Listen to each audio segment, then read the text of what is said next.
Lines jumping around, so we'll take a look here at some overnight line movers here. Best way to check those odds, of course, would be sbrodds.com. Teddy, taking a look at those Oladipo lists, Indianapolis. Jeez, man, look it out. See that every once in a while, even I get tongue-tied, Teddy, when I get a little bit, looking at the screen, it comes up wrong there. Oladipo less Pacers getting some love Wednesday, but then as we're doing the show live here, looks like some numbers coming back. -1 turns into +1, turns back into -1. Now it looks like those Washington Wizards, Teddy, getting a little bit of action tonight. Total of 218, money line split, -120, +100. Interesting here, Teddy. We just saw those Oladipo-less Pacers get blown out by the Warriors, now go on the road.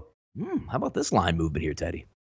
Yeah, I mean, it's bouncing around. There's definite two-way action on this game. There was a big move towards Indiana overnight. Then there was some Washington money come today. And now we've seen some Pacers money again come in. So this is a game that has attracted the sharp betting markets. And we're seeing some pretty, again, we're talking about +1, -1. Or we're not talking about the biggest line moves in the world because games don't end on 0. But obviously, it's a type of game that has the potential to be decided by a single point. You want to be on the right side of that as opposed to the wrong side of that. Wizards, last night they were in Cleveland, and they were trailing the Cavs by 25 points in the fourth quarter. That's not pretty. I mean, the Cavs aren't good enough to beat anybody, right? 25. I mean, they weren't last night either. The Wizards had a furious comeback with the reserves on the floor, the bench players. They cut the deficit to 3 in the final minute, had a chance to tie, didn't get it done. Now, second night of back-to-backs after the starters got badly outplayed last night. Against the Pacers team, they've looked pretty lost the first 2 games without Oladipo. Darren Collison, a great quote. I think we need some toughness. What better way to start than on this road trip? Sometimes you tend to feel sorry for yourself, and that makes the situation worse, or you can do something about it.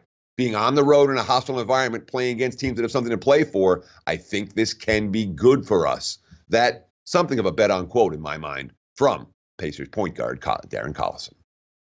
Heading to NCAA action here, Teddy. Virginia Tech had a great matchup over the weekend there versus Syracuse. If you're able to shoot over the zone, you can be effective. They certainly were. Now they head on the road to take on a little bit of a banged-up Miami squad, as we know, having problems with suspensions all this year, but not playing good basketball. Had a Sunday night showcase, got blown out by Florida State at home. Now they're going to take on the Virginia Tech Hokies. Some interesting line movement here. As we were looking in the morning, lines opened up at 7. Some outlets even pushed it up to 9, but it looks like they're settling right now at about that -8 clip. But we do have some line movement here on the total, because as we were opening up even an hour and a half ago, that was showing 142. Now it's backtracked to 139, money line split, -450, +350. And Miami money burners, Teddy, 6-13 ATS on the season against the number.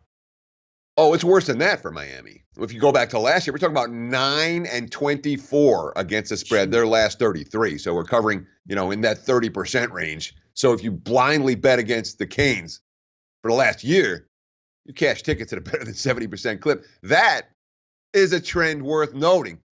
Jim Larinaga is a coach that I can't say anything but that I have the utmost of admiration for that guy. But, he had some magic in Miami for a couple seasons. Heck, he had some magic at George Mason.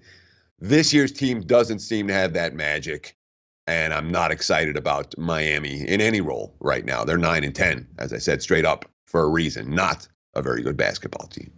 Yeah, lost a few talented guys to the NBA. Then you get the suspension. That's what you're left with. And there are no nights off in the ACC. We all know that. And they're just getting the proverbial punching bag here. We'll see if they can come up big. But anytime you're laying that many points on the road, shows you how deficient that the home team is.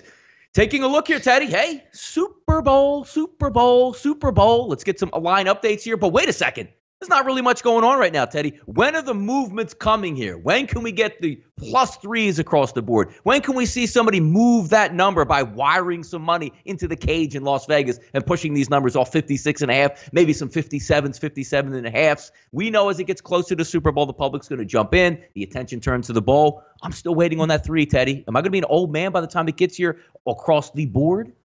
You're not going to see a 3 across the board. You can wait forever. Pinnacle's not going to 3. Bookmaker's not going to 3. Westgate's not going to 3. The books that cater to recreational bettors are already at 3. William Hill's at 3 right now. Bovada's at 3. Sports Interaction's at 3. All as we speak. I don't think that's going across the board. So if you're sitting around waiting for a 3 and you don't have outs at books that cater to square bettors, you might be waiting a while because there will be wise guy money coming in on LA.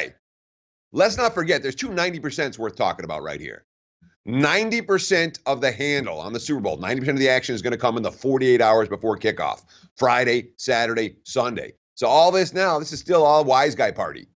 You know, when you're speaking about wise guy, 90% of the wise guy action. This is I had an opportunity to hang out with a couple of bookmakers earlier in the week, and their quote, 90% of the action on the Super Bowl is wise guys betting the props.